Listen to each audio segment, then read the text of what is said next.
Magandang araw sa inyo lahat. Ako po si Banat Bay at eto na nga, pag-usapan na po natin ang mga lulupit na mga balita sa ating lipunan. Eto nga, sinabi na ho, binuking na ho ni Pangulong Duterte nang eto si Bongbong Marcos may planong mag-martial law at hindi na bababa sa kanyang kapangyarihan. Naku po, gagaya ho sa tatay niyan.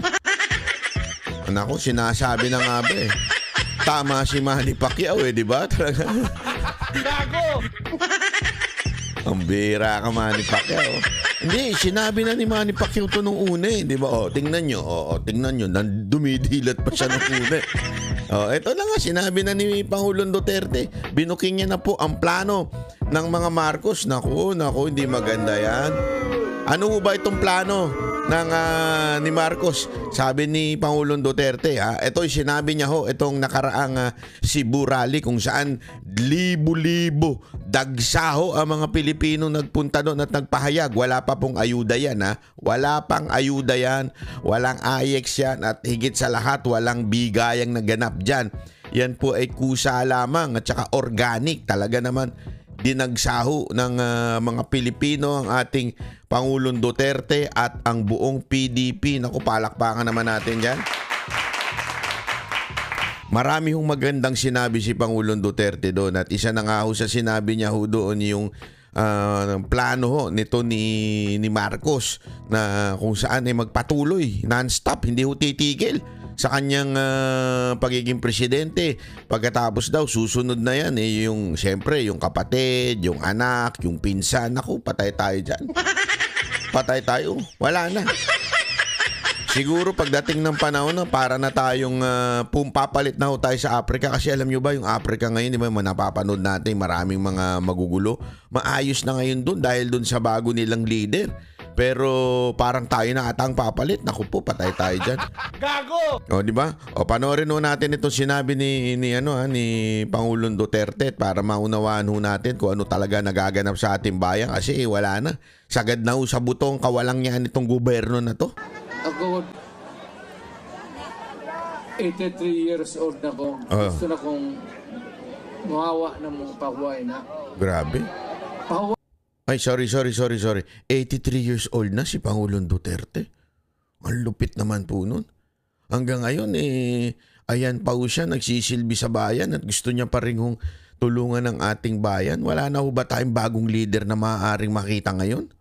Ako, 83 years old na ko. Gusto na kong mawawa ng mga pahuway na. Pahuway ka na nga. Pahuway na. Pagod na si Pangulong Duterte. Kabanggot, sa akong tanaw, panahon na yung mapahuway ko. Ang kadaot, pugos ko, tungod sa karong pinaagi sa gobyerno.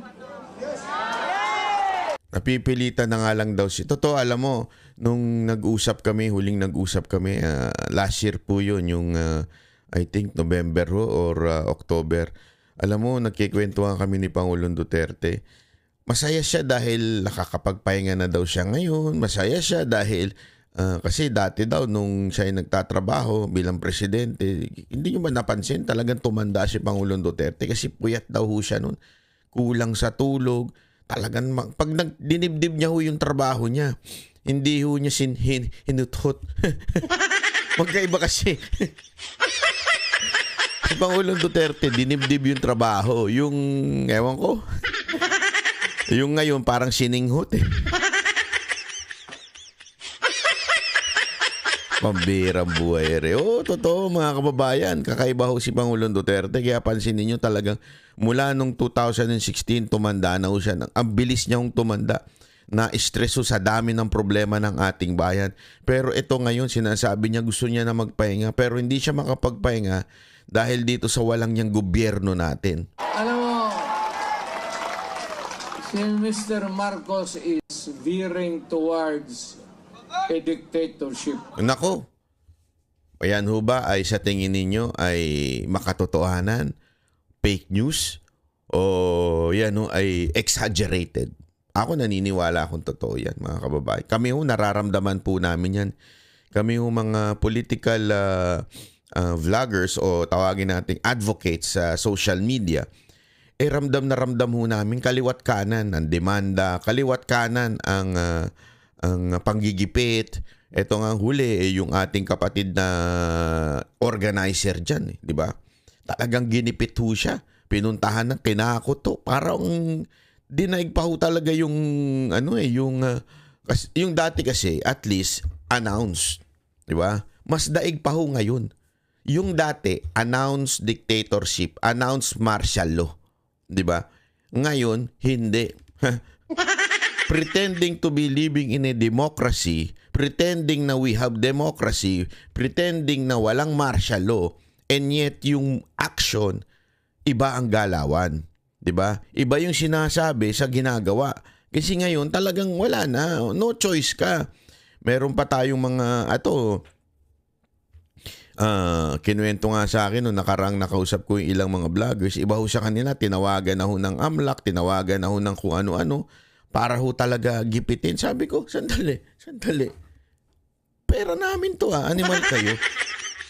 I mean, anong pakialam nyo sa aming pera, 'di ba? Anong pakialam ninyo at kung meron kaming pera, may mga kanya-kanya ho kaming trabaho. Aside fra ho sa pagbabloging po yan, may kanya-kanya po kaming trabaho, meron po kaming maayos na buhay.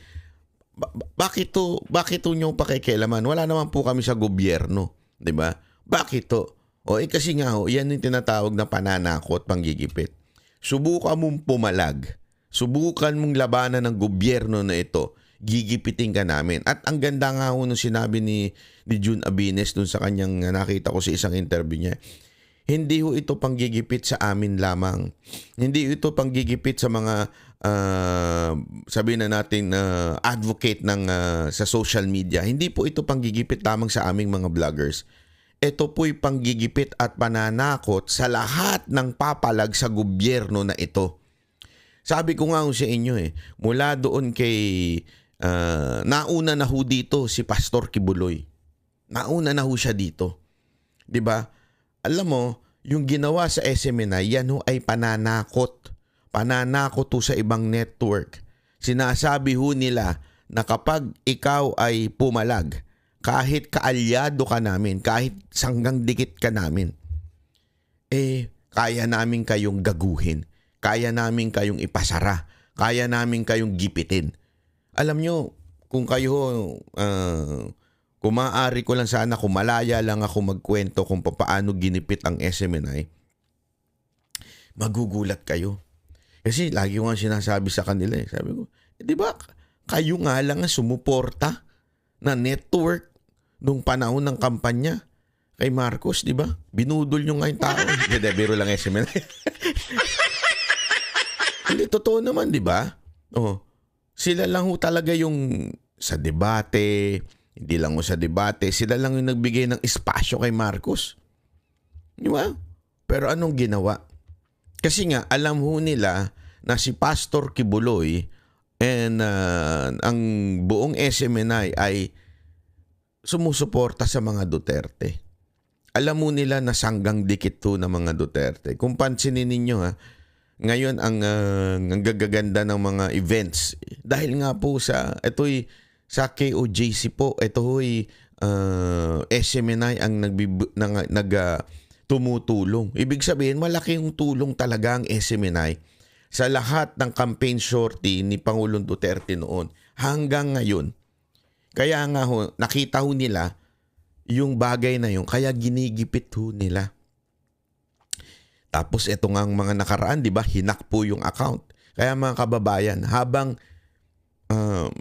pinipigilan nila ang SMNI, ako ho, nagsasabi na ho sa inyo, tayo na ho ang magpakalat ng mga videos. Kasi ho, hindi ho yan hindi ho yan ipapakita ng mainstream media. Kung tingnan nyo ho itong isang mainstream media na ito, ang pinapakita lamang po ay yung speech na kung saan may banat si Pangulong Duterte. Pero yung sabihin ba nilang dagsa-dagsa, libo-libo pumunta. Pag may event ang mga tolongges na mga pro-impeachment, grabe ho nila puntahan, ibalita, kaliwat kanan ng balita kahit walang tao. Diba? Totoo naman Pero yung mga ganito, hindi ho nila ibabalita ho ito kahit punong-punuan tao. Ang ibabalita na lang nila kung ano yung magandang ipaumpog sa Marcos para may balita ho sila. At ito nga ho yun, yung sinasabi ni Pangulong Duterte na kung saan talaga namang may dictatorship na nagaganap ngayon. Ako, naranasan ko, never ko naranasan sa buhay ko yung ganito na maging aware ka sa paligid mo. Anytime pwede kang dukutin, maging aware ka, baka mamaya may mangyari sa'yo. Alam mo yun? Tapos tinatawanan nga ako dati nila Dada kasi napapraning daw ako. Tapos sabi ko ngayon, praning pa ba ako? Hindi, totoo. Ngayon si Dada, minsan pinupuntahan sa estasyon. Walang biro, may mga nagtatanong. Yung biglang magtatanong, dito ba yung SMNI? Dito ba yung Banateros? Tapos biglang pag wala pa kami, biglang sisibat yung nakamotor. Yung mga ganun ho ba? Naintindihan yung ibig ko sabihin, mga kababayan. Ito'y, di natin masasabing ito'y merong planong masama sa amin. Pero gayon pa man, ito po'y pananakot to. Pananakot to sa mga Pilipino nagsasalita.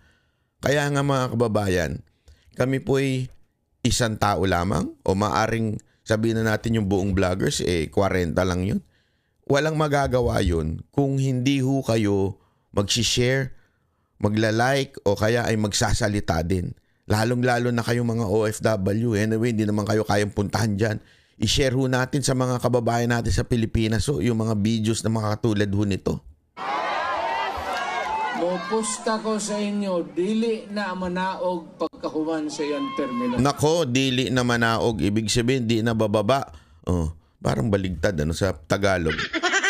Panik panaog. Tama. Nalito na rin ako Hindi, totoo. Ayan, sinasabi ni Pangulong Duterte, hindi na daw bababa pag natapos ang kanyang termino. Yan ang gagawin daw ni Marcos. Binuking niya na, naku po, patay tayo dyan. Ito mga kababayan, tandaan nyo, ito si Pangulong Duterte. Galing itong Malacanang. Huwag nyo kakalimutan. Galing po itong Malacanang. Anong ibig ko sabihin? Kahit ubusin nila ang mga tauhan sa Malacanang, meron at meron matitira na nagsilbi kay Pangulong Duterte at sigurado kung nakuha ng damdamin ni Pangulong Duterte yung mga dating kasamahan niya sa Malacanang. Whether it is security, worker, staff, sigurado kung nakuha ng puso ni Pangulong Duterte yung mga yun. At maaari, dahil marami naman po sa kanila, hindi naman appointed, ito ina-assign lamang po ng opisina, maaaring hindi ho nila alam yun. Kaya ito si Pangulong Duterte, hindi ho ito magsasalita nang wala hong basihan. Hindi ho ito magsasalita nang wala hong alam. Diba? Ito yung magsasalita galing sa kanyang mga resources. Kaya itong sinasabi niyang, pupusta ko sa inyo, hindi yan bababa pag natapos ang kanyang termino. Yan po ang matinding revelasyon ni Pangulong Duterte. Pero nakakalungkot dahil etong ang 6 na taon, ang tagal-tagal di ba? Marami ho sa atin naiinip na. Gusto na talagang matapos itong administrasyon na yun. Bakit? Ubus na pera. Ang tindi ng pagnanakaw ng mga congressman natin, di ba?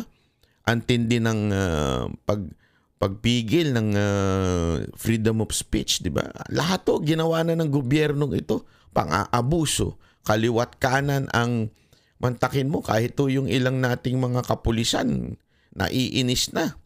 Bakit? Ang dami na daw sa akin, kwento sa akin. Irregularidad na ginagawa sa loob ng PNP to the point na marami daw po ang parang nagtataka bakit ganun. Sabi ko, wala tayong magagawa. Tiisin nyo na lang yan. Ginusto ninyo yan.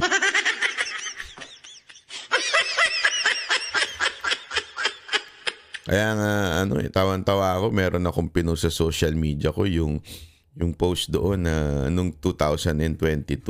Diba, may post yung isang doon.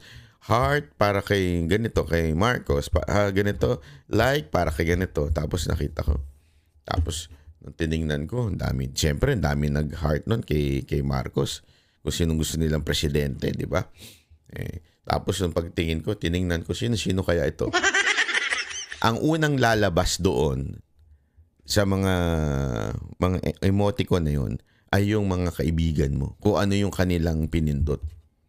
Tawan-tawa ako doon sa mga kaibigan kong pumindot na nag-Marcos. Na ngayon, nagwawarla na. Oh. Sa loob-loob ko, pambira kayo. Dinamay niyo pa kami. Ayan tuloy, lahat tayo napahamak. Pero ito ay wala ho namang sisihan. Hindi ho na tayo naninisi dito.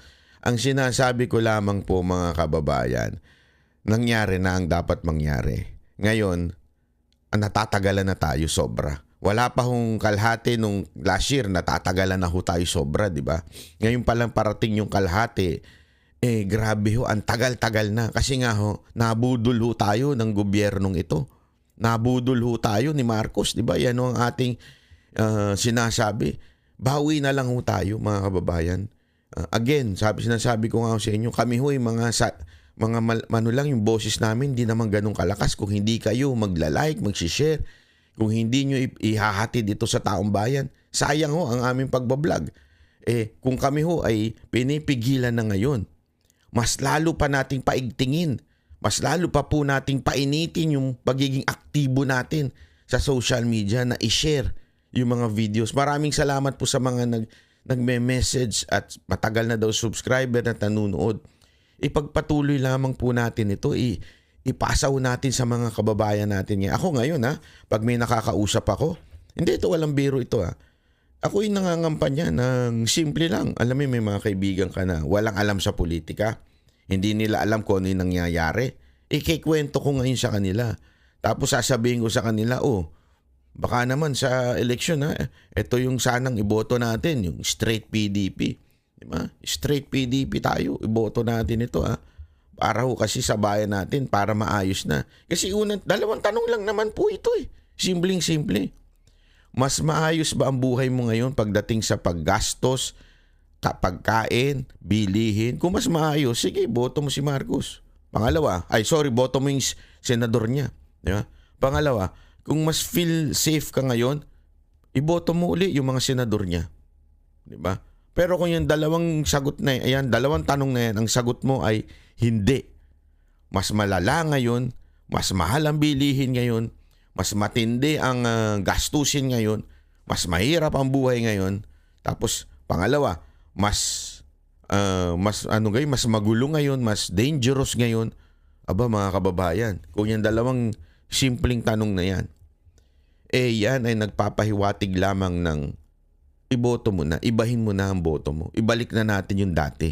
Diba? Ibalik na natin yung nag-ayos dito sa dalawang bagay na to. Diba ho?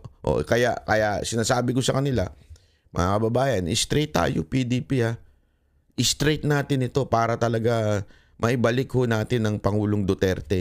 Kasi pag hindi ho natin in-straight to, sinasabi nga ho, paulit-ulit yan sa speech, siguradong tatanggalin si VP Sara Duterte. Nung mga senador na uupo. Yung mga mananalo, siyempre, may utang na loob sila kay Marcos May utang na loob sila kay Marcos. Lahat ng resources sa kampanya nila galing kay Marcos. Isang sabi lang ni Marcos, tanggalin na yan. O isang sabi lang ni Romualdez, tanggalin na yan si Sara Duterte. Tanggal yan. Sigurado, mai-impeach si BP Sara Duterte. At pag na-impeach si BP Sara Duterte, wala na. Tapos na. Finish na. Finish na. Finish na. As in letter P, sabi nga ni Dan Fernandez. Finish na. Bakit? Dire-diretso na ho yan. Marcos, Romualdez. Magpapalitan na lang ho yan ang kaniyan. Wala pa hong masasabi nating politiko na maaring magpataob sa kanila kung hindi si BP Sara Duterte. Kaya yun ang kanilang main target. Impeach BP Sara Duterte. Paano mangyayari? Pag nanalo ang mga Marcos senators. O yung sinasabi nga nilang Team Coke. Mahilig sa soft drinks. Bakit? Coca-Cola mahilig sa soft drinks. So, kayo na hong bahala kung Team Suka o Team Coke. Di ba? Kung gusto nyong maibalik ang mga Duterte para maayos uli ang bayan natin, ano na tayo? Talagang straight PDP na ho tayo. Wag na ho tayong bibitaw. Lahat to, iboto na natin. Di ba? Yun lang ho yun. Pareha na sa iyang tatay magkagobot na punta. Because ang iyang buhaton, mag-declare na po martial law. Ito sa iyang papa. Oh. Kung pag martial law, why election, siya na po i-elect. Iyang gamiton tong gibuhat sa iyang tatay. Hindi na po siya gid kakanaog. Maglisod na siya. Pero munang kamo makatilaw yun mo og gubot. Yun, ha? So, yun na nga ho ang sinasabi ni Pangulong Duterte. At kami ang boses ng masa, hindi natatakot. Katotohanan lang, di kami nalulunod. Walang bahid ng sismis, lahat ay totoo. Kahit sino ka pa, pag mali ka babanatan ka. Walang pinipili kulay, wala kaming kinikilingan. Basta para sa bayan, kami lalaban. Pagdama palakpakan, pag mali banatan. Di matitinag, di matatakot, para sa bayan tuloy ang sigaw. Sa harap ng kamera, walang halong takot. Mga baluktot, lahat kayo'y tutumba. Ang hustisya at totoo, yun lang ang mahalaga. Kahit sinong harang, di kami matitinag. Walang pinipiling kulay, wala kaming kinikilingan. Basta para sa bayan, kami lalaban. Pag tama palakpakan, pag mali banatan. Di matitinag, di matatakot, para sa bayan tuloy ang sigaw. Kung nasa tama ka, ikaw ay aming kasama. Pero pag mali ka, handa ka na bang mabasag? Banateros kami, walang inuunan. Dahil bayan muna, bago ang sarili.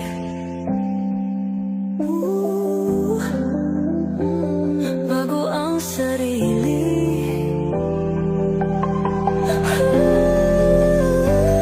Pag tama palakpakan, pag mali banatan. Banateros ang sigaw, katotohanan ang